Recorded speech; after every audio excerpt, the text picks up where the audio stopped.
আজ অক্ষয় তৃতীয়া, অত্যন্ত শুভ একটি দিন। তো সকালবেলায় ঘুম থেকে উঠে আগে পুজোটা সেরে নিলাম। পুজো সারা হয়ে গেল, তো প্রসাদটাও সবাইকে দিয়ে দিলাম, নিজেও একটু প্রসাদ খেয়ে নিলাম। এদিকে দেখো খুব জোর বৃষ্টি হচ্ছে, একদম ছোট ছোট শিলাও পড়ছে। এত ভালো লাগলো যে আমি ক্যামেরা না বন্দি করে পারলাম না। ব্যালকনিতে দাঁড়িয়ে অনেকক্ষণ বৃষ্টি দেখলাম আর একটু ভিডিও করে নিলাম, আর সেটা তোমাদের সাথে শেয়ার করে নিলাম। বৃষ্টি হবে আর খিচুড়ি হবে না, তাই কখনো হয়? ঘরের সবার দাবি, বৃষ্টি হচ্ছে খিচুড়ি রান্না করো। ঠিক আছে, যেই কথা সেই কাজ, বসিয়ে দিলাম খিচুড়ি। প্রথমে মুগ ডালটা ভেজে নিলাম, তারপর একে একে তেলের মধ্যে দিয়ে দিলাম ফোড়ন, তেজপাতা, শুকনো লঙ্কা, এলাচ, দারচিনি, আর দিয়ে দিলাম গোটা জিরে।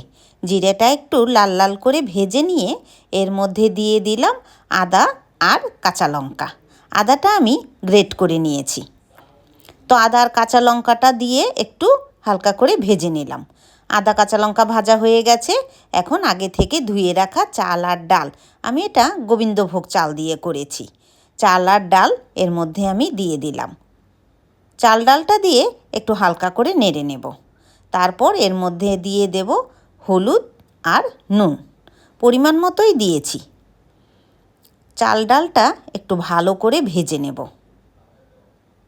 একটু সময় নিয়ে চুলার আঁচটা একটু কমিয়ে দিয়ে চাল ডালটা একটু ভালো করে ভেজে নিতে হবে, তাহলে খিচুড়িটা খুব সুন্দর ঝরঝরে হবে। তো দিয়ে দিলাম চিনি, একটু চিনি দিলে খেতে ভালো হয়, টেস্টটা খুব দারুণ আসে। অল্পই দিয়েছি, বেশি দিইনি। তো দেখো চাল ডালটা আমার ভাজা হয়ে গেছে, দিয়ে দিলাম আমি পরিমাণ মতো জল। ভালো করে জলের মধ্যে চাল ডালটা আমি মিশিয়ে নেব। বৃষ্টি হলেই কেন যেন মনটা শুধু খিচুড়ি খিচুড়ি করে।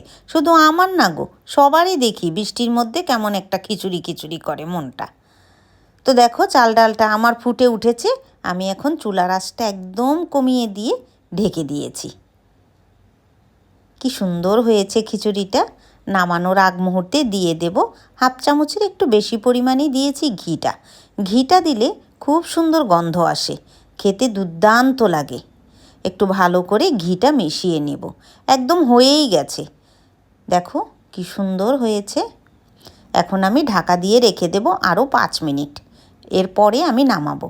তো এই ফাঁকে চলো, শুধু শুধু তো খিচুড়ি খাওয়া যাবে না, কিছু ভাজা করে নিচ্ছি। নিয়ে নিয়েছি আলু। আলুগুলো হলুদ, নুন আর লঙ্কা দিয়ে আমি মেখে রেখেছিলাম, ধুয়ে কেটে নিয়ে মশলাটা মেখে রেখেছিলাম। এখন মুচমুচে করে আলুগুলো একটু ভাজি করে নেব, একটু লাল লাল করে ভাজবো। তো আলুটা আমার ভাজা হয়ে গেছে, এখন আমি আলুটা নামিয়ে নেব। খুব সুন্দর ভাজা হয়েছে, একদম মুচমুচে হয়েছে।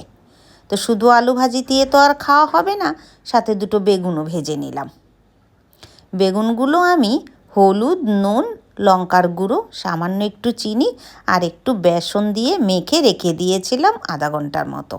একটুও তেল টেনে নেবে না, এভাবে তোমরা মেখে নিও, দেখবে একটুও বেগুনে তেল টানছে না। কি সুন্দর হয়েছে বেগুন ভাজাগুলো। তো একে একে আমার সবগুলো ভাজাই হয়ে গেছে। এদিকে আমার খিচুড়িটাও হয়ে গেছে, দেখো কি সুন্দর ঝরঝরে হয়েছে খিচুড়িটা, খুব সুন্দর গন্ধ আসছে। তো চলো এখন সবাইকে খেতে দিয়ে দিই। এরকম ঝরঝরে ভুনা খিচুড়ি হলে খেতে কিন্তু বৃষ্টির দিনে ভালোই লাগে। বেশি গরম হলে আবার খিচুড়ি খেতে অত ভালো লাগে না।